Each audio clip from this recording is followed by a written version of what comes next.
Y'all are a bunch of grade A cheese balls. See, you get to do stuff like this, and this, and this. Means a lot for my wrist. But Do you have it on right now? yeah, it's When you ball, I'm not gonna say nothing about you. I'm gonna keep my mouth shut. But when it's game 7 and your nuts are on the line and Wimby is chirping at you and wants all the smoke and you looking like a damsel in distress, Casper the Friendly Ghost, I don't know what the hell was going through my man's head, but he completely disappeared. You don't get to do stuff like this anymore. You don't get to do it. You look like a cornball. You look like a giant freaking cornball. And I'm gonna pull up the receipts and I'm gonna show everybody how much of a freaking cornball you look like. Like, brother, you went to Gonzaga. You went to Gonzaga. What's the name of the dog you in Paris?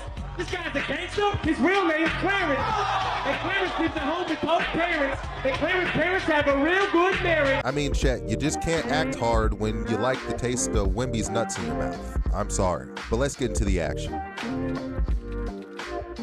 So, the Game 7 stat line. 4 points, 4 rebounds, 2 shot attempts, and 33 minutes of action, which is actually crazy. And a lot of folks are saying that this was the moment, like I said, when Wimby's nuts were in his mouth, that Mr. Chet seemed to disappear. But if we're actually breaking this down a little bit here, I think that Chet might have disappeared long before that. Do you consider yourself and Victor Wembanyama a rivalry in the league?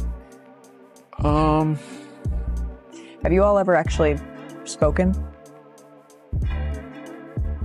not a full sentence. If we're being honest with ourselves, I truly do think that Wimby came in here and he came in with the intention of I'm going to dog Chet. I'm going to dog this man. And they're both 7-footers. This should have been all-time great basketball. This should have been classic basketball right here with these two 7-footers going at it, punch for punch. But Chet just he went chicken damn little. He acted like chicken. And you see the look on his face, and Wimby shoulder checking him and stuff. He was in his head the whole time from Jump Street, and Chet tried to play it off like it was nothing. Now, Holmgren, Hardenstein, and Dort combined for 14 buckets on 5 of 13 shooting. That's 3 starters with 14 points. Does anybody see what's wrong with this picture here? SGA did manage to drop 35 buckets on 12 of 21 shooting with 9 assists and still lost because he got nothing from his second cast. He got nothing from the ass. The overall Western Conference series for Chet was 10.7 points, 7.1 rebounds, 1 assist, 1.1 blocks, and almost 30 minutes of play, which is somewhat of a significant drop-off from his regular season numbers of 17.1 buckets, 8.1 rebounds. And he shot 27% from 3 against the Spurs. And Wimby, which Chet basically gave it to him, was named the Western Conference Final MVP after dominating both ends. And Holmgren, as we have stated, virtually disappeared. Kind of how we talk about one James Harden disappearing from playoff games, and I made a video about that if you want to watch, which I hope Mr. Chet grows and learns from this situation, and this doesn't become a little bit of a pattern. Now, it's important to note that rounds 1 and 2, Chet did look like a franchise cornerstone. He averaged 17 buckets, 8.5 rebounds over the Suns, and then 20 points and 9.8 rebounds in the sweep over the Lakers. So this trade malarkey is, I don't think he needs a trade. I think he needs to go to the hood and be scared or something. He needs some to grow some cojones when it's time to get in the trenches. And Chet better go buy Shea some beers. This will be the last one. How he needs to approach the off season so that doesn't happen again. No, I haven't talked to Chet about that. I won't. I also don't feel like I need to. I didn't form my greatest series either. Chet won't come to me with the development plan for the summer. You know what I mean? Like, Chet knows how much I care about this game and want to be the best version of myself every night out there on the floor. And I know how much Chet loves this game and wants to be the best version of himself out there on the floor. Because some folks would have thrown his ass under the bus, just straight up. Now, we have to address the elephant in the room, which a lot of people besides me got to be thinking the same daggum thing. Is it a possibility that this young cat, he's still young, is it a strong possibility that he got paid just a little bit too early? Maybe?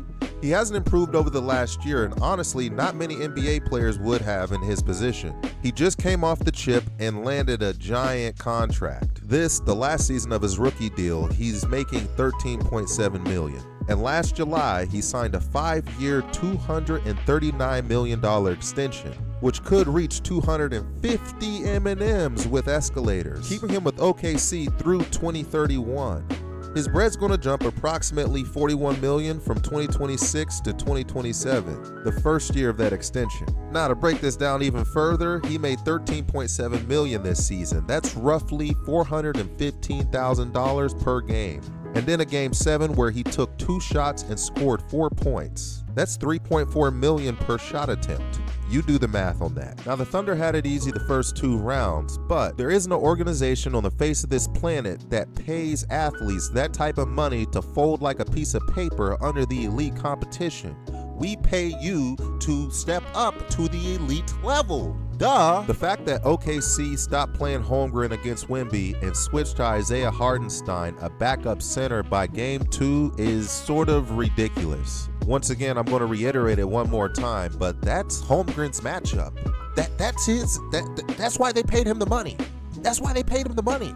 You would think, right? I think fundamental an issue with Chet's game is he has a little bit of KD's influence in being off ball and being able to shoot over defenders as his primary go-to weapon. He's used to that threat being able to open up other aspects of his game. And truthfully, it doesn't look like anyone from high school to the NBA really challenged that until he ran into Mr. Wembanyama. And these two cats have been rivals since youth basketball internationally. But right now, it looks like less of a rivalry, with Wimby, the unanimous Defensive Player of the Year, and the Western Conference MVP. Meanwhile, Mr. Swags-a-Lot disappeared from Game 7. One of them is playing like a generational talent on the biggest stage, and the other took 2 shots in Game 7. And we gotta call it what it is, because Mans is getting max contract money. Max-ish contract money, just about. But at this point, the only thing he needs to max is maximize the ways to get his shot off against a 7-footer like Wimby, because this matchup is not going anywhere anytime soon.